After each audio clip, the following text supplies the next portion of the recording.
This is Sydney. And I'm Sher. And each week we get together to share with you a message of hope. It is through our own study and our personal experiences that we offer the reminder to not only seek the light, but be the light. You can find peace, and there is hope.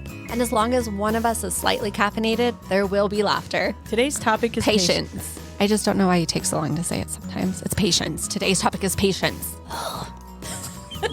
Why do I suddenly feel like I'm teaching middle school again? And we're so glad you're here. I'm forging my way through the tip top. I'm living my life through the drip drop. Okay, smarty pants, Sydney. Why should we have patience? When I was preparing for this one, I was cleaning my house, but I only had 1 hour to get everything done. And I was in my earphones listening to talks on patience. And through my house, I was sprinting. And it was like, it is such a good idea to slow down, allow the natural flow of life. And I was like running to Rock's room to put away shorts, running to Titus's room to put away shoes. And it was straight chaos. I wasn't even listening. I was like, nice words, but you be patient with my schedule.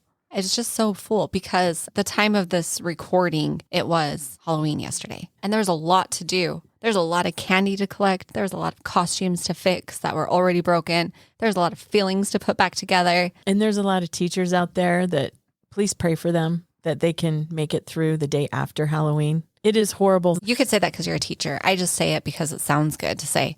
I sound like a nice person. I'm like, pray for those teachers. They're probably really struggling today. Give my kid an A. That's really is what will happen.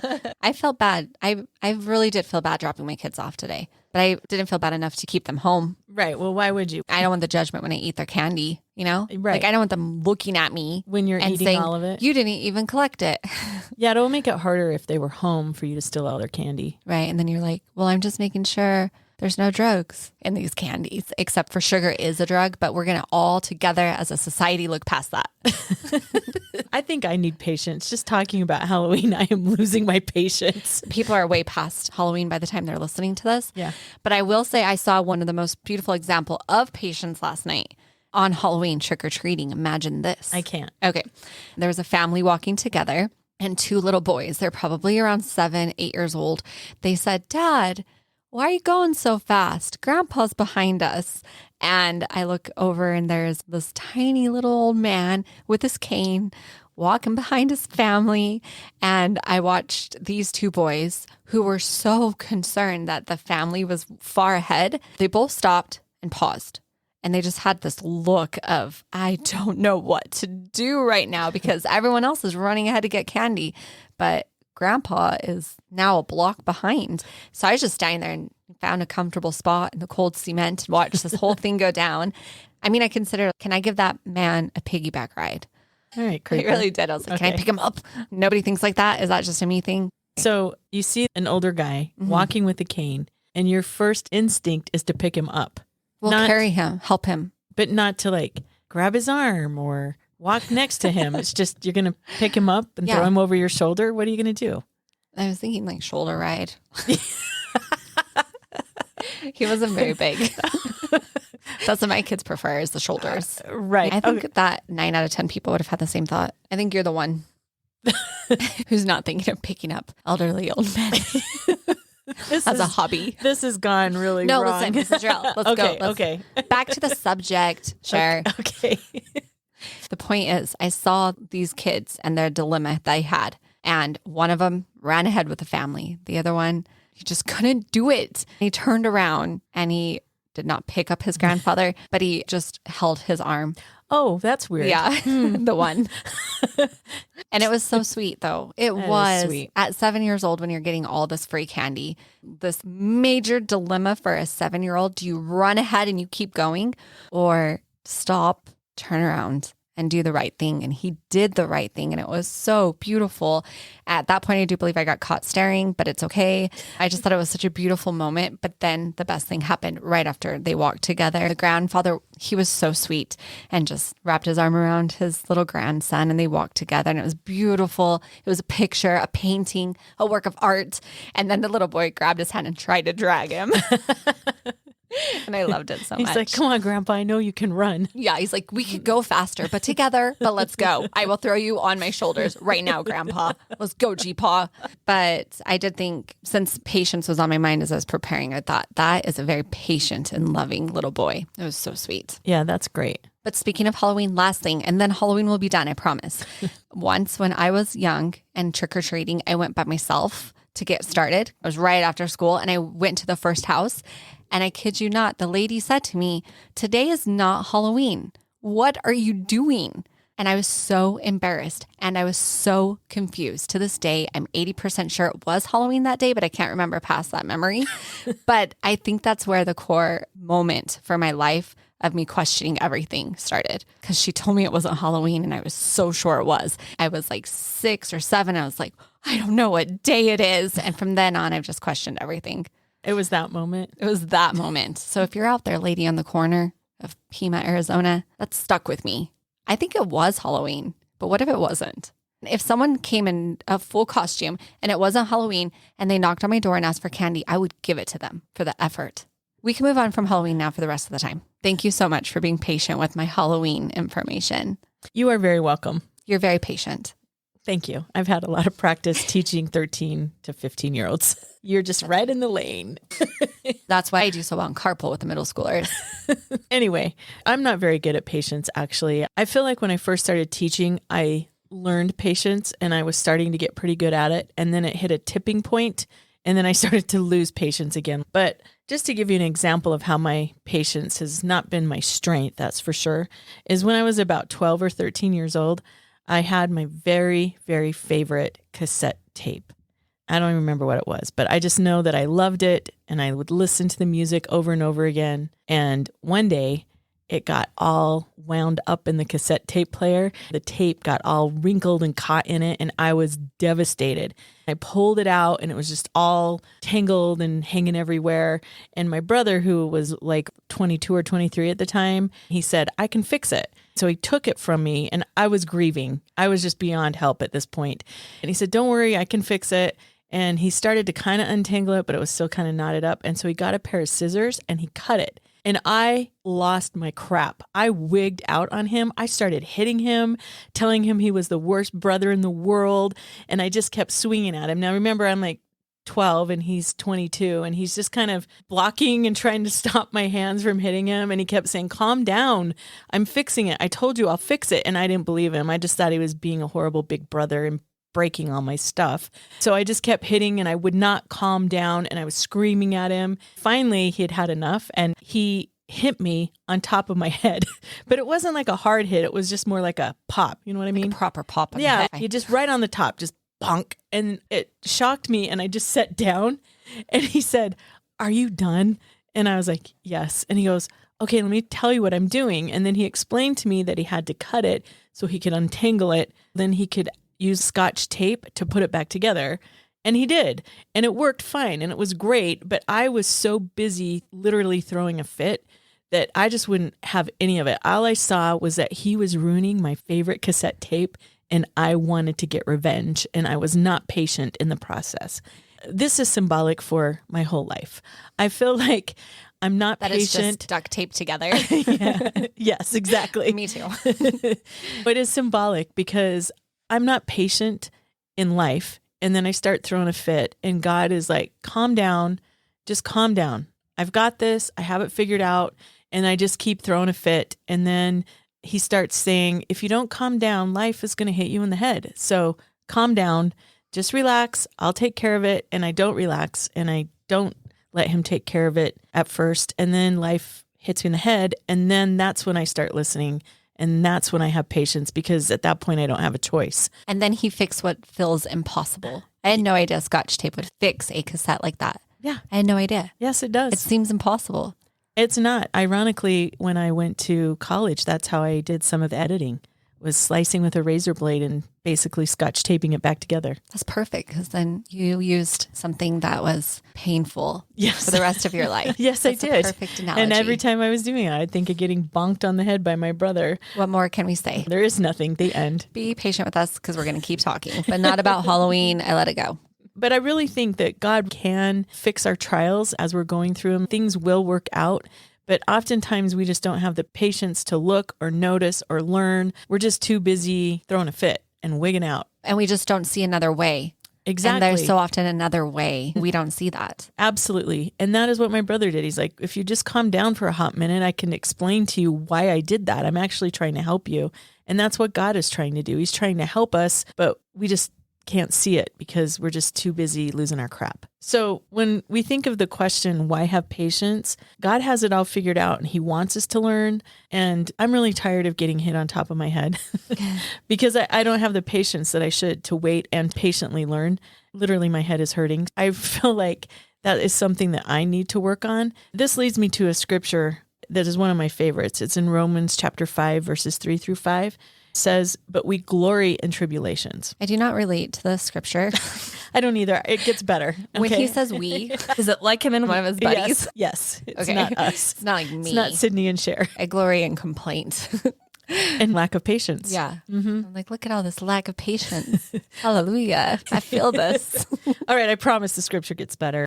But we glory in tribulations, also knowing that tribulation worketh patience, and patience experience, and experience hope, and hope maketh not ashamed, because the love of God is shed abroad in our hearts by the Holy Ghost, which is given unto us. I love this because trials, like getting my cassette tape all caught up in the cassette player and then my brother cutting it, that was my trial. But trials give us patience, and patience gives us experience, because then I learned why my brother was cutting it, and experience gives us hope. And hope is what fills our hearts with the love of God. When I go through trials and struggles, I have been able to see in my life that patiently waiting on the Lord has given me experience, which has given me hope when I allow those opportunities to happen. And I willingly admit that I don't do that often enough. I love that. And I also thought that I think I figured out who we is, because James 1:2 says, consider it all joy, my brethren, when you encounter various trials. So it's those two. For Right. everyone else, It doesn't apply. yeah, it doesn't apply. But the rest does. Mm-hmm. Patience, experience, hope, hearts filled with love. But the tribulation part, just Yeah, so consider it a joy when you have a stroke, Sher. And Ben, consider it a joy when childhood trauma pops up and I'm unreasonable. How joyful am I this week? we're all joyful here. Consider it a joy. That's my new saying. I'm going to say it all the time. When I'm unreasonable at home to my children, I'll be like, consider this a joy. Consider it a joy when you're dealing with Sydney and Cher. Right. It made me think of a definition that Bob Proctor gives. It says, real patience is an expression of deep understanding. And I loved that deep understanding because it takes you out of the muck of your situation to a higher perspective where you could see the greater picture that, yes, what you're going through right now is horrible and not exciting and not fun and super inconvenient, but it's also going to help you become a better person, more compassionate, more understanding. And it's these things that are stretching your soul to help you become who you are meant to be. It's a process. Yeah, it is a process. I love that. It creates that deeper understanding and a greater picture. This leads us to our question, how can I learn patience while waiting for promised blessings from the Lord? One of the things that I found that ties in perfectly with that is a quote from Sharon Eubanks. She said, I don't know all the reasons why the veil over mortality is so thick. This is not the stage in our eternal development where we have all answers. It is the stage where we develop our assurance or sometimes our hope in the evidence of things not seen. For those seeking truth, it may seem at first to be foolish, but with patience and faithful questions, Jesus can transform our windows of stone to glass and light. And I love that because if we look at our trials, that we are going to get that deeper understanding and we'll be able to get that experience so that we can see the greater picture. So here in our mortal life, this is the time for us to learn with patience. And I love that she says, and faithful questions, because I think it's really important that as we're going through difficult things, as we're waiting for the Lord to answer our prayers or send promised blessings, that it's okay to ask faithful questions. Don't get snarky and cynical, But Wait, what? You lost me right there, actually. I apologize. Some of us can stay snarky and cynical, but to faithfully ask questions to the Lord and ask him and see what happens. It's okay when you're going through difficult things to ask him, why? What is it that I'm supposed to learn from this? I don't understand. He wants us to go to him because he is our loving Heavenly Father, and he wants to comfort us and he wants to console us. That was a good quote. I was listening to a preacher talk about patience, and one idea that I liked was to remember that we are not born with patience. And I really liked that because if you think of a baby, they're not patient at all. When they're hungry, when they're sad, or when they're uncomfortable, you know about it and you know about it right away. Do we have to change that? Oh, I think other people should, but I think I'm still there, but keep going. you will know when I'm hungry and tired. It's true. Yeah, it is true. I know. I apologize. When I'm hungry and tired, Sydney and everyone will know. Oh, and I was Continue. saying that about myself. Oh, I thought you were saying about me. Oh, no, I would never. But I don't know very many people that are not like that. I don't either. I guess But- we all need to work on patience. I mean, we're born a certain way and we're supposed to overcome that and be Yes. better is the idea that's out there. Some would say. Some would say. But I really like that he just says, accept the fact that you have a personal responsibility to change this. I really like that because it gives us power to realize that we can work on it and we can get better. When things don't work out, I don't hit people anymore like I did when I was 12. You grow out of that. We can learn from our past mistakes and we can grow. And patience is something that we can learn and get better at. It is something that you can learn and get better at. I really enjoyed a TED Talk so much. When I was pulling up different talks on the subject of patience, I did notice almost every title was Patience, Your Superpower, or Why Patience is a Power. And I thought to myself, it is funny that everyone is saying this, but you never see on one of those comic movies that the person can change the weather, they can disappear, they can bring magnetic power together. But you're never like, and this is the power of patience. Because nobody would dress up like that for Halloween. Oh, I brought Halloween back. I'm sorry. But nobody would. But there was a man who, his name is Oliver Berkman, and he gave such a delightful talk about patience. And I did almost stop listening first because he initially said, bring your spouse into this desire to be more patient. And I was like, what are you thinking? Are you married, sir? Because if I was like, Ben, will you help me with patience? The first time he mentioned me being more patient, I'd bring back throwing tantrums Turn into 12-year-old to Sher. 12-year-old Sher. Be like, fix my cassette. So I almost stopped listening due to that comment, but I kept going because I was feeling patient. And I love so much of what he said. One thing, let me tell you, he said, is that this statement alone should let you know where society is with their level of patience. That it is estimated Amazon would lose $1.6 billion a year if their homepage screen took 1 second longer to load. Wow. 1.6 billion. Holy cow. And I am part of that problem. Because you're like, I really need those fuzzy slippers. And then it doesn't load. And then you're like, I guess I don't. Exactly. I don't want them now.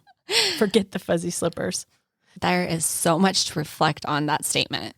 There as really a is. society, as a human, myself, do I really want something?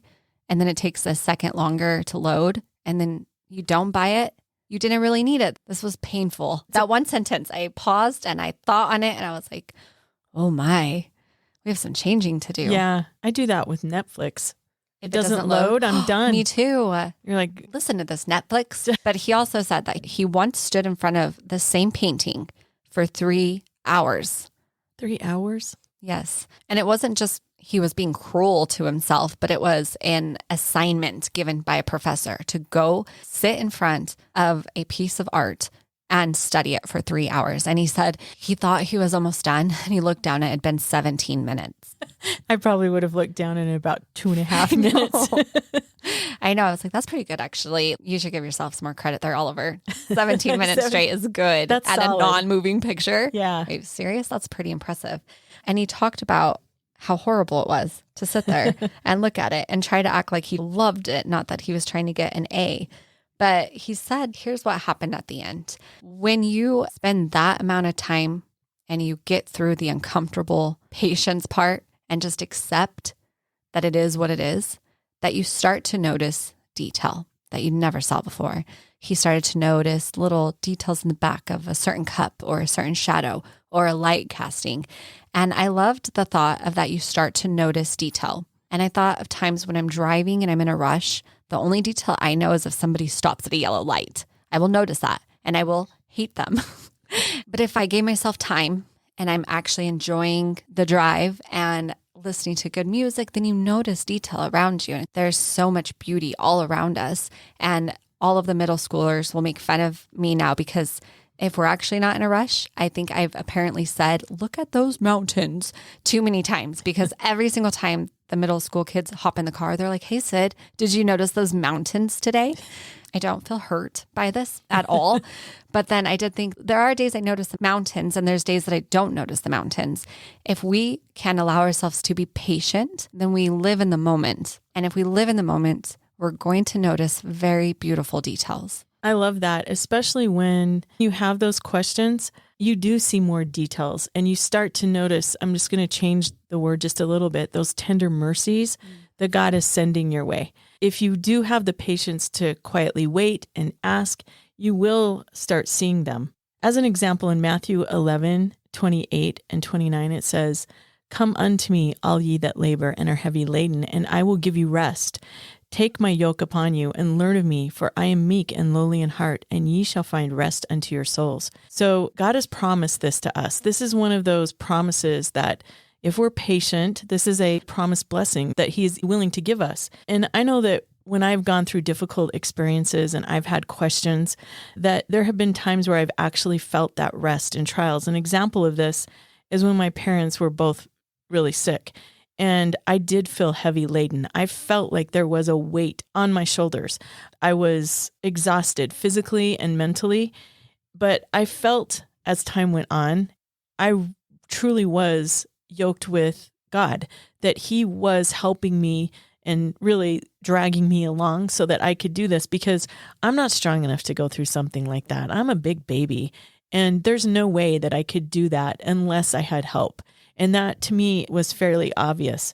So even though it was hard, I have to admit, I found rest in my soul because that trial did teach me patience, and having patience did give me experience. And that experience did give me hope that there is a heaven, because I felt God's love while they were struggling with their health and as they left this earth. And I definitely felt God's love for me and them as they passed on to the other side. You could literally feel it. And it's hard to learn that. And it's hard to ask tough questions like, why is this happening to these wonderful people? Why do they have to go through this? And it's hard to be patient. But that's what leads to hope and filling our heart with love. And the one thought that I just kept having over and over again that I know God was just putting in my head is I could not think of a greater honor that I was chosen to help those two amazing people enter eternity into heaven. And that's the thought that kept coming to me. And I know that was an answer to my question, and that helped give me patience. That's what I was supposed to do at that time. Thank you for sharing something that's so tender to your heart. I know that's hard sometimes. It really is. But it was beautiful. It reminds me, there was a talk given by Neil L. Anderson once that changed my relationship with patience, because it's a few years old. So my children were little. It feels sometimes exhausting to be a stay-at-home mom with little children. You just wonder, what am I doing or accomplishing? It feels like nothing. The laundry is never done. The dishes are never done. There's food on the counter. There's more food on the counter. There's food in the cushions and there's food in the car. And you're just wondering, will I ever shower? Will I ever accomplish anything? Is anything being accomplished? When he gave this talk, it changed my entire perspective. And I've used it for everything in my life, because he says this, and I believe he's quoting somebody else. So the quote he shared is, "Motherhood is not a hobby. It's a calling. It's not something to do if you can squeeze the time in. It's what God gave you time for." And in the chaos of my life at that time, it was just go, go, go all the time, and balancing so much and juggling so much. I suddenly realized that I had nothing else to get to, that everything I was supposed to do was right there in the moment. I was supposed to give my 5-year-old and my 3-year-old and my 1-year-old love and attention. That is what God gave me time for. And I felt, how blessed am I to be able to give that time, that I get to stay home with them, that I get to play with them and be there. And the house will be messy and it will be chaotic. But the most important thing is that moment right now. This helped me so much as a mother to let other things go and do what God gave me time for. This has helped me calm down and be more patient with whatever is going on. Instead of thinking of the 12 things I need to do, I say to myself, today I am preparing for this. This is what my time is for. Right now I'm with my 11-year-old. This is what my time is for. And I have found that has helped calm me down and be in the moment. And when you're in the moment, it is so much easier to be happy and joyful and present. And I have found if you're impatient, that opens up the door to be angry and upset and inconvenienced. And the flow is just completely different than if you just accept the natural flow of things. I have found that it's just smoother and it's just happier. But when we naturally tend to fight against the flow and we try to swim up the flow, it is so difficult and it adds so much stress. I agree. And that's a really good example. And I'm glad you brought that up because sometimes during trials, you do get those opportunities to realize this is what I'm supposed to be doing. I know that I treasured the moments I got to spend with my parents before they passed away because I knew they were growing short. And so I wanted to be there and I wanted to help them. It was tiring and it was exhausting, but I treasured those moments that I got to spend with them. I valued those moments. I love that so much. And I think that if we spend time to tell ourselves and remind ourselves that whatever is going on in our life at that moment is what our time is for, then there is a sense of purpose. This made me think of a Neil A. Maxwell quote that he talks about patience. He said, patience is a vital mortal issue in relation to our faith, our agency, our attitude toward life, our humility, and our suffering. I love the idea of it being a vital mortal issue that combined with being in the moment. Sometimes the only thing you could gather from what trial you're deep in is that you are learning patience, and patience is vital. And sometimes that might just have to be enough. I love that quote because going back to a previous quote you said, everything you just mentioned does give us deeper understanding. If we patiently wait upon the Lord, it will give us more faith. It will give us more opportunities or choices with agency. It will help us have a better attitude. It will bring humility into our life. And it will help us get through times that are difficult when you truly are suffering. That attitude switch really does help. I think of trials that I've been through where I wasn't patient and how miserable I was the entire time. And then when it was over, I still chose to be miserable. But for whatever reason, when my parents were sick, I chose to learn and I chose to be patient and I chose to wait upon the Lord. And all of the things that you just said, that really did happen. And it's hard, but you can learn during those difficult times. And along our journey of learning to be patient, I think sometimes it's most difficult to be patient with ourselves. I think it's because we know ourselves so well and we get to see our mistakes so clearly, like we get front row access to all of our mistakes and our weaknesses, and we put that on replay all the time, every day. Is there anything more difficult than trying so hard to make the changes you know you need to make and you desire to make and failing again and trying again and failing again? And sometimes nobody else knows. It could just be, I'm going to be a little bit kinder in my thoughts, but then they just roll in and it's exhausting. And it's so hard to forgive ourselves of our weaknesses and to be patient with who we're trying to become. I'm so glad you brought that up. I completely agree. I think that is one of the most difficult parts is to be patient with yourself because just like you said earlier, we're not born that way. We should be learning how to wait and how to be patient and take our turn and all of those things. One of the things that I learned as my dad was getting sick, my dad had dementia and my dad loved to go to the store. I would try to take him on the weekends and he would just pile crap in his cart and was just as happy as could be. But I also found out that my dad would say things that I was like, oh, please, Dad, stop talking. And at first I tried to just stop him and just be like, Dad, be quiet. But he had dementia. He's going to say whatever he wants. And so I learned patience and I learned to roll with it. And you know what I learned from that? Other people are very kind and very patient if you just tell them what's happening. So my dad decided that he could speak multiple languages, all sorts. He could speak Chinese, he could speak Spanish, he could speak Navajo, Swedish, Danish. I mean, he was all over it. He knew English. That's all he knew. So he just pretended. Yes. Okay. But he really believed that he knew all the languages. So if he saw someone of a certain descent, he would act like he could speak to them in their native tongue, which was very embarrassing. It would just be like, please, Dad, you don't know Chinese. Please stop talking to them. But he would not. And so finally, I just got to the point where I would just say, as my dad was speaking Chinese that he didn't know to a random person at the store, I would say, I'm very sorry. He has dementia. He thinks he knows Chinese. To which they would always smile and nod and laugh because it was funny. And then they'd speak back to him if they happened to know that language. And my dad was always so happy that he was speaking with this person and was so proud of himself. That's when I realized, okay, I don't have to get upset and I don't have to get angry. I can just kind of roll with it and tell people. And out of all of those times that he did that, and trust me, he did it a lot, I only had one person that was rude. One. In all of those times, I just told them what was going on and they would just roll with it. And it was fun and it was okay. Unless my brother was there and would encourage it. And then I wanted to punch him again. That's amazing. What? I know it's true. But the point is, I learned that, number one, I don't have to try to fix things all the time. I can be patient. I can just roll with it. And the second thing is, other people are really good.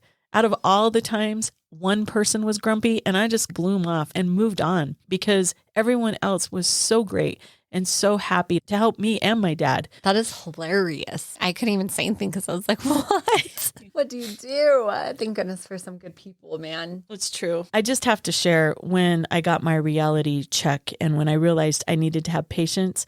I had actually taken my dad to the store and he was just trying to speak to everyone he could see.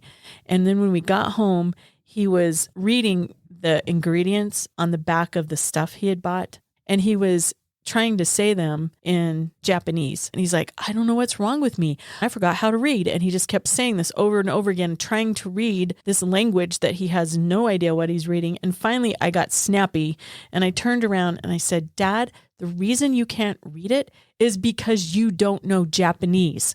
And he turned the package around to me and pointed to what he was reading. He goes, it's because it's Chinese. Duh. I started laughing and that's when I had my change of attitude. That was my bonk on the head, was that moment. And I'm like, you know what? He's happy. Just roll with it. And people were really kind. You going through the experiences with your father just make me think of my kids and all the times I've had to be patient, even the times that they're like, Mom, and you reply, yes. And they're like, Mom, yes. Mom, yes. Yes, dear. And it's Mom. What do you want? I love you. Those times. And you're like, really?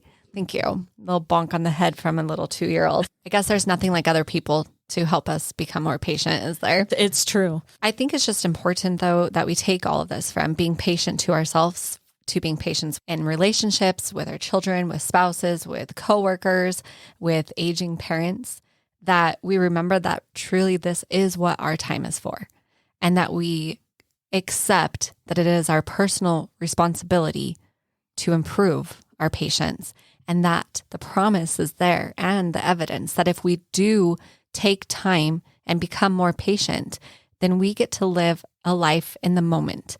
We get to notice beautiful details, from people's interactions to things that your children say or do, to these beautiful moments you've had with your parents that are fun and beautiful and wonderful memories. If we can notice the details, then we get to experience this grand perspective of why we're here and what's important. And we will be taught so much in the process. Neil A. Maxwell says, we have been taught more than we could tell, for the language used is not that which tongue can transmit. And the changes that take place in our heart and in our soul, and then our ability to take that knowledge out into the world and help others is going to be priceless. And it's going to be a beautiful process and difficult, but maybe we can actually find the joy in it and be part of the we from the Bible. Sydney, that was beautiful. So this brings us to our final thoughts. As I was preparing for this topic on patience, a song came on and it's called Daughter of a King. And I just want to read part of it because I think it sums up perfectly what we are patiently waiting for. The chorus says, "When I found God, he told me, baby, I don't waste no time. It all works out. Just wait and see. I know it's scary, the unknown, but I will take the wheel when you spin out of control. And when you think you're not enough, just look at me to remind you, you are a daughter of a king." And that's our time of learning patience and getting that experience and hope and allowing God to fill our hearts. And then they changed the chorus a little bit. And this is our promised blessing. "And when our work on earth is done, we know where we're going to go to hang out with the chosen one. When we die, we know where we're going to go, to live forever because heaven is our home. When we see God, he'll tell me, baby, I don't waste no time. It all worked out. Now can't you see? It was scary, the unknown, but I took care of things when they spun out of control. And now you know that you're enough because you're with me. Baby, you are a daughter of a king." And I just want to add, I truly believe that we are sons and daughters of a king, and we do have heaven to look forward to. We have rest as promised in the scriptures to look forward to. We have family and friends. We have each other and being with the chosen one forever because we are his children. In Isaiah 64 verse 4, it says, "For since the beginning of the world, men have not heard, nor perceived by the ear, neither has the eye seen, O God, beside thee, what he hath prepared for him that waiteth for him." And that is what we're doing, is in this life, it is a time to prepare and to learn and to grow and patiently wait on the Lord because he will fulfill all of his promised blessings. And I just want to add, I truly believe that we can do hard things, at least I hope. And we can patiently wait for him. Yeah, baby. Jesus is going to take the wheel. Don't worry about spinning out of control, baby. I love that he said baby and it made me happy. That's funny. And it kind of works since we talked about being a baby. You can interpret that however you desire. Mm-hmm. But we invite you to accept our challenge this week. Our challenge is to ask more faithful questions for the trials that you're facing. Allow God to turn those windows of stone into windows of glass and light. We challenge you to bring back practicing the pause and be aware and remind yourself that this is what your time is for. Whatever you are going through, remind yourself and be patient with yourself and believe that what you are doing is important and it is what God gave you time for right now. Have a good week. Have a good one. I'm forging my way through the tip top. I'm living my life through the drip drop. When eternity's plan, I just can't stop. I'm making my way through the drip drop. It's blooper time. All right. I just had the word enchilada come to my head for no reason at all. I think it's Satan. For all Mexican food, Satan. No? Is that different for you? I feel like you need to say something snarky. I'm feeling it. Right. You ready? No. Okay. And I thought, no, I cannot. Okay, no. Don't add that. Okay. I mean, wait. They are providing us with, what am I saying? Various trials. Is that you? Or was that me? Sorry, it was No, me. it's okay. Started off. One, last time? Yeah, sorry Okay. about that. No. I'm sorry about the other 17 times. Shoot, what was I saying? Good. Are mushrooms that bad to use to get high? They're natural. No. Try again. You don't like that? No. That's a real question. Maybe I really do need to work on these questions. Just one time, Sher. Oh, I was going to say that. Good job. Good. Okay. Thanks for joining us.